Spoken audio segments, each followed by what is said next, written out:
over the fields. Charlie, recklessly impulsive like most of the other ADHD guys at Oakenfold had been, made sure he was first to run down the road and hop into the stone-walled garden. "Stay there," he called out to Ewan. "Check the rest of the road. I got this." Charlie kept moving as if nothing had happened, but a small fire was brewing in Ewan's mind. That was all it took. A simple command, even from someone he trusted as much as Charlie, placed enormous anxiety on his shoulders.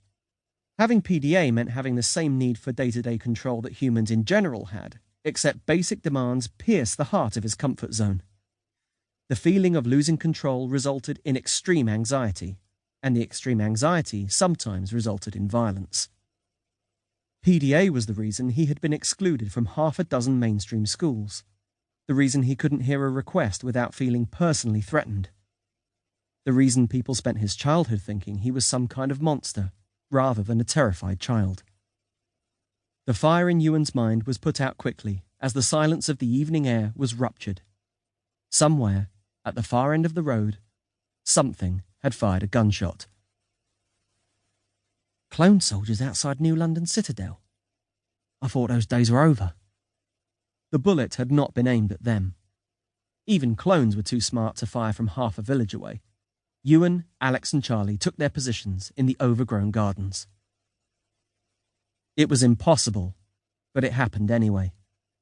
At the end of Newton Road, a young woman ran into the street. A human.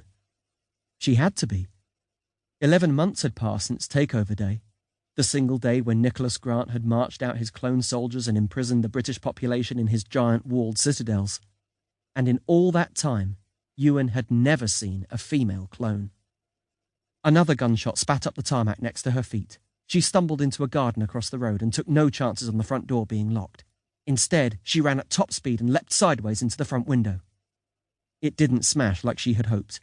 There was a faint oof as her body slammed against the double-glazed window, and she fell to the grass with a clumsy thump. Ewan saw her pursuer, sheltered in a porchway further down the road. Just one soldier, and he did not move like a clone. His bodily movements seemed more flowing and athletic. He knew precisely where to position himself, conserved ammunition, and had the tacit boldness of an experienced killer. Clones were trained for combat from the moment they walked out of the factory, but you couldn't manufacture instincts. "Getting right tired of giving you chances. Next one's going in your ankle." That settled it. Clones were developed without vocal cords. Besides, his northern accent was too familiar. "Tell me that's not who I think it is," said Alex. "It's him." Ewan prepared to shout the command, but Charlie beat him to it. His bullets rained across Sandridge into the distant porchway, and Nicholas Grant's number 2 assassin leapt in surprise. Ewan had no idea what was happening, but it was important. Grant's creeps never left the Citadels without good reason, especially not Keith Tyler. His victim lay cowering in the garden. Her hands shielded her head and torso, as if they would help. She did not have long. Ewan opened fire towards the house's front window.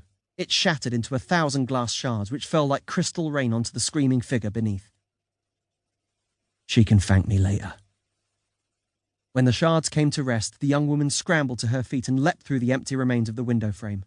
Ewan heard a cry and saw a knife fall from her hand. The glass must have cut her arm and forced her to drop her weapon. She was indoors, but far from safe. Tyler made a break across the road, showering bullets into the wall 6 inches from Charlie's face. He sped to the opposite pavement, hurdled the garden fence, and dived effortlessly through the empty window frame. Ewan led the sprint towards the house, struggling to believe how fast Tyler was.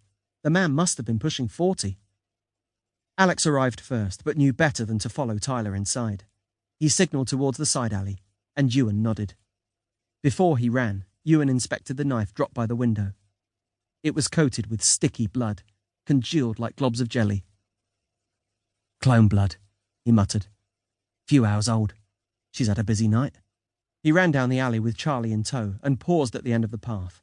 He could hear her already, grunting and rasping in the garden.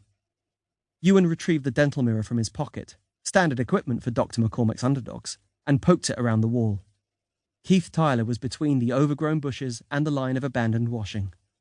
The young woman was clutched in one of his arms, the muzzle of his assault rifle against her head.